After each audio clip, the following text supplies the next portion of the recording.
Das ist das Staatliche Kunstmuseum in Kopenhagen. Unter den vielen Meisterwerken, die dort hängen, sticht kein Gemälde so hervor wie dieses. Das Bild, welches in dieser Essay betrachtet wird, in einer römischen Osteria von Karl Bloch.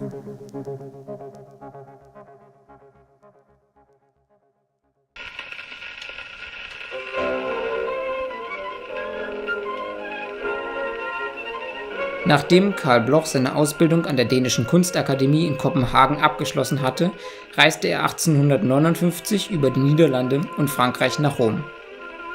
Dort blieb er mit Unterbrechungen bis 1865 und malte Straßenszenen, alltägliche Situationen, Genrebilder. 1866 kehrte er nach Kopenhagen zurück und lernte Moritz G. Melchior kennen. Melchior, ein dänischer Kaufmann und Unterstützer des Malers, bestellte im selben Jahr ein Bild. Er wollte eine modernere Variante des Gemäldes Italienische Osteria-Szene haben, welches im Jahr 1848 von Karl Blochs ehemaligem Lehrer Wilhelm Marstrand gemalt wurde. Marstrands Italienische Osteria-Szene ist ein Meisterwerk.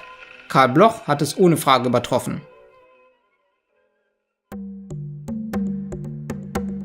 Auf Marstrands Gemälde sitzen zwei italienisch aussehende Frauen mit wohlmöglich einer Anstandsdame am Tisch.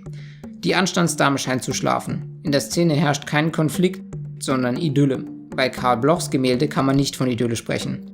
Am Tisch sitzen ebenfalls zwei Frauen. Sie tragen wie bei Marstrand teuer aussehende Kleidung und Schmuck. Die linke trägt eine Kopfbedeckung. Die Kopfbedeckung hat erstaunliche Ähnlichkeit mit einem Buch, damals sehr in Mode. Eines ist auffällig an den Frauen. Sie stehen mit dem Betrachter in Blickkontakt bzw. flirten mit ihm. Dann sitzt dort jedoch noch ein junger Mann. Auch er schaut auf den Betrachter. Er starrt ihn wütend an. Er ist anders als die Frauen schlicht angezogen, hat einen Stoffgürtel, ein Messer ragt aus seiner Tasche. Obwohl sich der Betrachter des Gemäldes in der Regel von den Personen angestarrt fühlt, ist nicht klar, ob die zwei Frauen und der Mann überhaupt den Betrachter des Gemäldes anschauen. Vielleicht haben sie auch gerade eine eintretende Person bemerkt, aus deren Sichtweise die Szene gemalt wurde. Eine Erklärung dafür geben die Personen im Hintergrund. 3 Männer in graue Anzüge gekleidet. Worin sich die Historiker einig sind, ist, dass diese Männer aussehen wie dänische Reisende, die Rom besuchen, sogenannte Romfahrer. Uneinigkeit herrscht jedoch darüber, um wen es sich bei diesen Personen handelt. Der rechte ist mit Sicherheit Melchior. Der linke, vermutet man, könnte Karl Bloch selbst sein. Der Mann in der Mitte ist ein nicht identifizierbarer dänischer Romreisender. Diese dritte Person, so vermutet es der dänische Kulturwissenschaftler Jens Toft, könnte die eintretende Person symbolisieren. Auch der Bildaufbau deutet in diese Richtung. Die betrachtete Person hat die Möglichkeit, sich zu den Frauen zu setzen oder weiter zu den Reisenden zu gehen.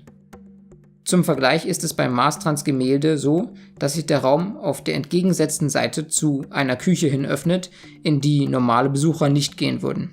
Innerhalb des Bildes kann sich die Person also nur zu den Frauen setzen.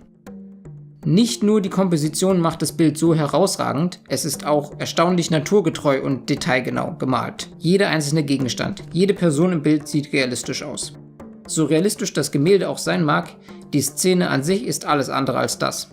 Karl Bloch hat mit diesem Gemälde bewusst alle Vorurteile bedient, die man damals gegenüber Italienern hatte. Schöne Frauen, temperamentvolle Männer. Er hat bewusst übertrieben. Wenn man das Bild aus dieser Sichtweise betrachtet, scheint der Maler sich über die Dänen lustig zu machen, die in ihren grauen Anzügen im Hintergrund sitzen. Das Gemälde bekommt satirische Züge. Bloch hatte jedoch auch andere römische Szenen gemalt. Sie zeigen ein anderes Bild von Rom als dieses, welches man in einer römischen Osteria zu sehen bekommt. Ob nun der Betrachter des Gemäldes auch der Betrachtete ist, bleibt spekulativ. Sicher ist jedoch die Wirkung auf den Betrachter. Letzten Endes ist es trotzdem die Person vor dem Gemälde, der die Entscheidung gelassen wird, ob sie die Frauen anschauen möchte oder den Rest des Gemäldes. Die extrem fotorealistischen Insekten auf dem Tisch, die Weinkaraffe, die Katze, die als einziges Wesen im Vordergrund ihren Blick abwendet, oder aber den Maler und den Empfänger des Gemäldes.